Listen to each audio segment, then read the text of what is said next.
Ciao, welcome back to Geriatric Alpha Runt Productions. I am known as Garp, and today we're back here in part number 2 of our wonderful interview with Higgy. And we are going to talk about how we circled back around now and met up. Do you want to tell the story or me? You go ahead. Okay, since I was the one who actually recognized you. Yes. We happened to be at a work event where Higgy works for a manufacturer of access control products, and I, of course, sell these access control products here in Austin under my company name, Austin Estate Gate. We do access control. And here I was at a training, and I'm sitting there next to this guy, looking at him, and I'm thinking, he looks familiar. It must be just like, you know, another gate geek from over the years. And I'm looking at him, though, and I'm like, no, I know that guy from, like, Laguna Beach or something, or San Diego State, maybe. And then all of a sudden it came to me, and I'm like, oh, he's that guy from those Rush posters and stuff like 20 years ago. I remember that guy from Being Fit. I mean, talk about a sharp mind that I can pull information like this back. So there I introduced myself. Didn't even know me. Didn't remember me. That is true. Big timed me. No big time. Just didn't remember. There were a few people going to San Diego State, so. And again, in all fairness, we ran in different groups. I just remembered seeing you at Being Fit, and then, you know, having that San Diego State bond. You know, one of the things I wanted to do before we got too far, because we're in the San Diego State here real quick, is I had a little surprise for you with some cards that I wanted to give you, but I wanted to formulate it in the form of a bit of a trivia and ask you, first of all, to name the best receiver from San Diego State that ever got drafted. Let's see what you Best say. receiver. Because I've got 2 receivers in my stack, and I'm wondering if you'll pull.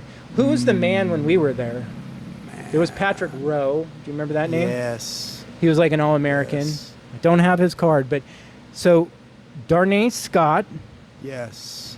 Wasn't he there when we were Yeah. there, or was it after? Yeah. Okay, so he was there when we He were was there. there. So we got a couple Darnay Scotts here. We got a San Diego State one for you, and then also a Bengals rookie card. And then after we left, oh wait, he's a running back. Give me. Who are your top 3 San Diego State running backs? Well, number 1's Marshall Faulk. Okay, so we got your Marshall rookie right there. Okay. Man, you're killing me here. I know. I'm putting you on the spot, huh? Man. How about going back in time? Rashad Penny? Yeah. Right? He was up there. There for was sure. like a kid who was small, and I can't remember his name. He's the all-time leader, I was just trying to think. And I can't. Popuhi, It's Pofrey or Pumphrey. Good for you. See? Yeah. But I also have a Will Blackwell card. Now he was a running back during our era, right? That. Yeah. All right, so enjoy that. Hopefully you're going to QBs. Okay, who do you got? You know where you're going, right? Or kickers. Oh, hey. Quarterback, who you got? You knew that was coming out. Yeah, right. Quarterback. Well, there's Dan McGuire. Right. That So we was got our era. We got our San Diego State then, Dan McGuire, and then our Seahawks rookie, which everybody was hoping would be worth something. Never panned out for Dan. So you got that. So we're down to 2 more cards. Give me your all-time greatest basketball player from San Diego State. Oh, that's pretty easy too. If I could just remember Kawhi his Leonard, name. right? Kawhi Leonard, yeah. Right. And then Yeah. all-time best baseball player. Well, actually, that's probably not Tony true. Gwynn on Yeah, that sure. one. Okay, well, I messed up. So we got a Steven Strasburg card here for you. That's probably Still good one. 1A. I've got a Tony Gwynn card for you. Got to remind me before you leave. Okay, so San Diego State and Can I tell the please. Marshall Faulk story? Yes, please. So I had classes with Marshall Faulk. You did. And a lot of football players. Who never went to class, I And bet. They showed up the first day. Right. So I didn't really get to know them. Right. Well, But here's the thing. The story is, so I was watching ESPN. San Diego State football was on. This was a few years back.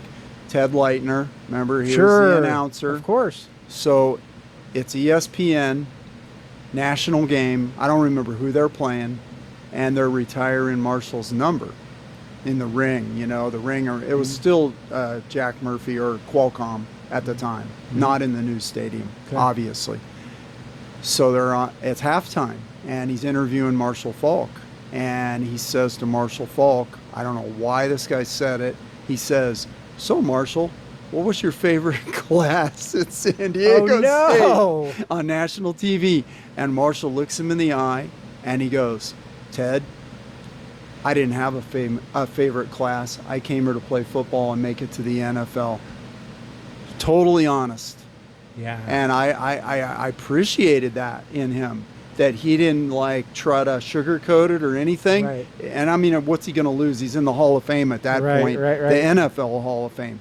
But I bet when the cameras went off, he probably wanted to strangle him. Yeah, Like, why would you ask that question? You know what I mean? But he had a good answer. Right. So. As you may remember, there was a few Sigma Chi football players, and I can tell you firsthand, those guys did not go to school. Right. They were passed. And it's interesting because you would think that it wasn't that easy, but it really was in those days. So it probably still is. I mean, they're paying them now, for crying out loud. Right. They were full time. I failed out. I'm making $4 million a year, right? I mean, and the you know what I mean. The time that it takes to be a collegiate athlete, I mean, it's like full-time job. Right. So, anyway, we were at this lift. I almost divulged. Is it okay if I say where we were at a LiftMaster training? No, it was Control Products. Oh, it was a Control Products. Okay, you're right. Yeah. So we're getting training done, and we run into each other. Now we have this ability to work together, so we're hanging out, and we're like reacquainting ourselves and having all this fun. Every time Higgy comes to town, because you live in Houston, we have lunch, and we shoot the shit. And now we've got this bond that we share that is ironic, because at San Diego State, we didn't know each other, but our bond was still beer and the days of the little sister programs and the keg beer and the like things that are not around anymore because of liability and lawsuits and all these things. When partying was still fun, had a lot of fun partying in those days. And you know, I've been sober now for almost 25 years. So needless to say, at 30 years old, I had my bottom hit me, and my story is very different than Higgy's, but not trying to take you into my story, but I had a lot of issues with drugs and alcohol, which were causing me to not be able to be successful in all other aspects of my life, personally, professionally.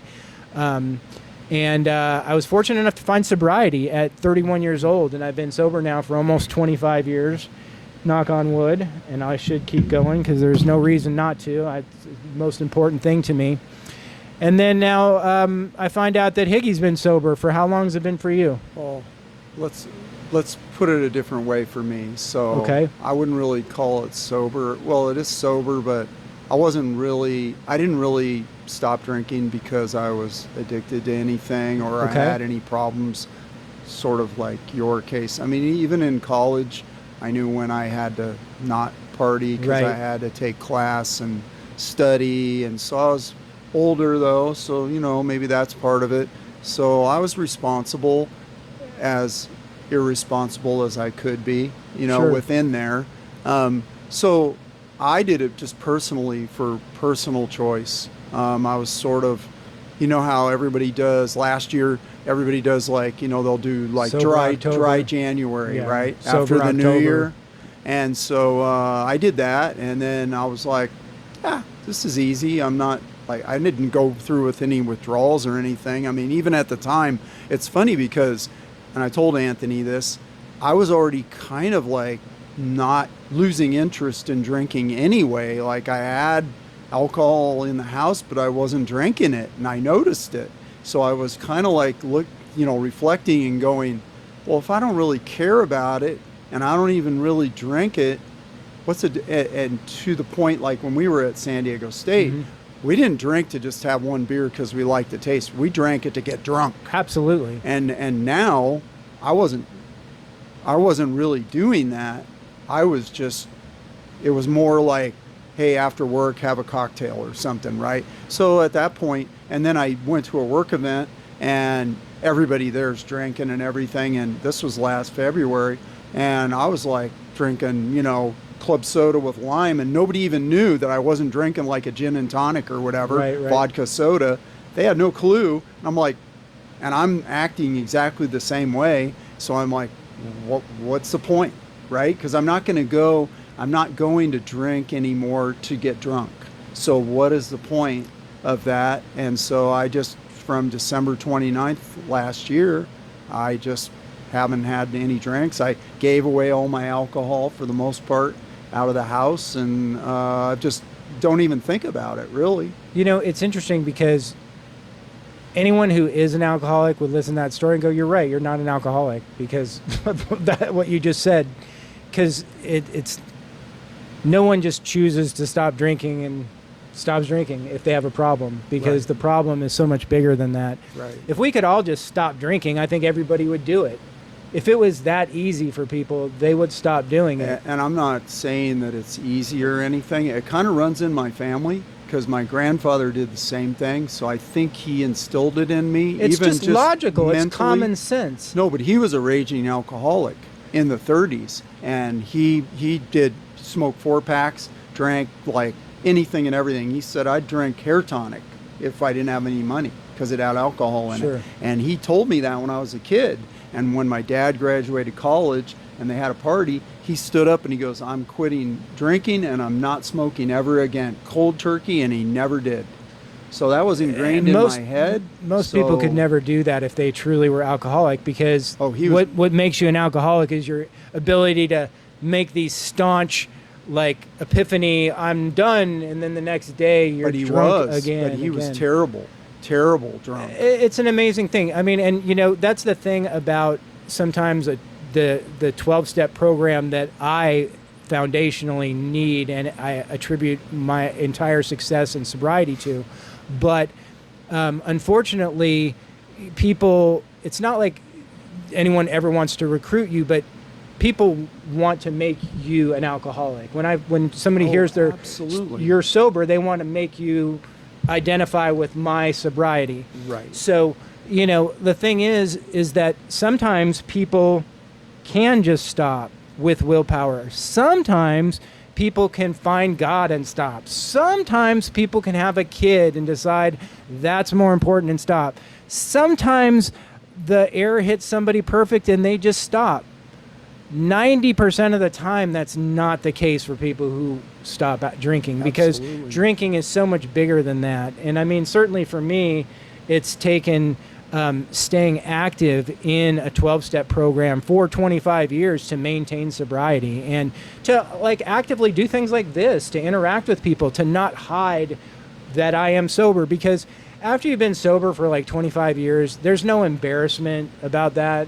In fact, and I don't advertise it, but I almost like to shock people. I mean, I like to talk about cocaine and drugs and things like that. And there's a little level of embarrassment maybe for some people to find out these things about me. But then again, that was 25 years ago. And if you're going to hold against me that I used to like to do blow when I was in my late 20s, okay. It's just who I was and where I was at. And I mean, it was your lessons that you learned. Well, brother, I mean, that's how what gets you to who you are. That's what makes you what you are. That's the fighter within. I mean, if anybody has ever become successful without falling down and getting back up, I'd be surprised. Life is about falling down and getting back up and learning from mistakes. And it's the people who are relentless and tenacious about being successful that become successful. And you chose those lessons, and there was a reason that you chose them, because you learned your lessons, and that's the way I feel about it. I chose what I did, and my lessons, and I learned them. Whether it takes you a long time to learn them or a short time, or an ongoing, right? But if you think about it, like you just said, you're still, you attribute it to your program, right? The program, isn't it a lifelong program? Well, and it's just seeing other people do it and walk the walk. It's like anything else. It's learning how to do it. And it's like people want to be an expert in 6 months or a year. It takes 25 years to become a black belt in sobriety. And I know shit that other people don't know unless you've walked for 25 years. I don't know what you know because I didn't walk the way you did. Well, so let's talk about what we do share in common. So even though you didn't have to fall down to make a positive change in your life, now that you have been separated from alcohol for a year, what benefits have you gotten from that? Like I said, I don't really think about it. Not that I did even then, right? I would say only proving that you weren't an alcoholic, that you're not like, well, I'm not hungover all the time. Yeah, and I'm not sick. Yeah, and I'm not... but I mean, like if we would go to like homecoming, right? Mm-hmm. I would drink more than I usually would because you're supposed to. Because I wasn't driving, and we'd Uber everywhere and all that. But of course, age as well is a factor. You can't drink like you did when you're 20. So number one, that's that. But on the negative side is it doesn't take, if you don't drink all the time, like back in the day we were professionals, right? Now if you drink, not now, but prior, if you drank a little more than you usually did, you got drunk really quick, a lot quicker. So it was not a good thing, right? Well, positives would be not being hungover that once a year or whatever it was. Secondly, physically, I believe. And also, even, you can probably relate to this. Well, at least I can. So even when I was winding down, right, and I was not really interested in drinking anymore prior to just quitting, I would, have a beer or something at dinner or whatever, right? Especially with work. Mm-hmm. And you jump right back into that feeling like I'm driving, even though I only had one beer, but you still are like, you don't feel good, right? Like you're looking in the rearview mirror. You just don't want to deal with that issue, So for me, that's the big one. It's like, I'm the designated driver now. I got no worries. It's liberating, I actually isn't it? got pulled over about 2 months ago going home, and it was night, and obviously I wasn't drinking or anything. And, I don't know, the guy said I was swerving or whatever, right? And I kind of laughed when the policeman came to the window, and I'm like, well, I don't even drink, right? Yeah. And he's like, oh yeah, well I hear that all the time. We're doing, well, yeah, but he knew. And he just said, oh, we're doing, it was like Memorial Day weekend, I think. Right. They're just, pulling people over randomly they're drinking checks or whatever they call them. Right. So, but I had no stress, no worry. Now if I'd had one beer, it would have been a different story. Shit, yes. It's legal. I can't say I don't drink or that I haven't drank. Well, yeah. He's going to go, have you been drinking? And I got to say, yeah, I've had one beer, which they never believe. Oh, they why think would you've they? had 5. Of course. So now you're in that whole protocol, right? Even if you don't get a drunk driving, it's stress. Of course. So no stress. I would say that would be the best part of it. I'm sure that you must feel healthier, but if you're not drinking at a high level, then you probably aren't noticing those health changes. So, again, things that I would notice that you maybe didn't. What about for you? How did it go when you quit? You were done. Did you feel it takes years to like really get it behind me, but like mentally, did you feel like you were less foggy? Drugs are such a big part of my story too that it took a while to get sleep back on pattern and all things like that. But I can honestly say that I've had several friends of mine, whether they're fraternity brothers or outside of that, die from alcoholism and drugs. More than one. Yeah. Being in the program now for 25 years, seeing it many times, know it happens. Understand that if I choose that, it probably could happen to me too. I can only imagine that you must know some people now as we approach our 60s that have fallen aside, or even worse is I see friends of mine that are functional alcoholics, and I see the way that they live, and I just wonder how they can do it. How do you do it? How do you have a marriage? How do you have a career? How do you have just a happy life when you're so obviously still affected by your drinking? But I mean, again, that's me probably projecting stuff. But I mean, it's easy to see. You can see. Oh, yeah. You can. I mean, we're in the construction industry, so you see it. It's a living part of our industry. And anyway, I'm just very thankful to have found sobriety, because I mean, who knows where I'd be, if I'd even be alive if I hadn't found it. Because we wouldn't be sitting here together, I mean, no maybe, kidding. Right? Now, as we approach our next, did you have anything you wanted to talk about with? I think that we should save the AI and the ISO 2022 or any of those AI things for a separate one. And go to a next section now. And then when we come back, I'm also going to want to talk with Higgy about some of the more philosophical stuff. I know that you're possibly going to be a little guarded, so I'm going to try and pull some of the fun stuff out of you that you and I usually talk about.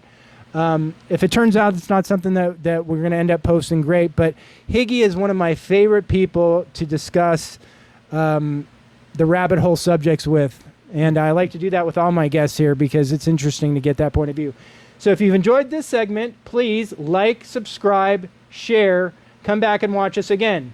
Thanks so much for coming.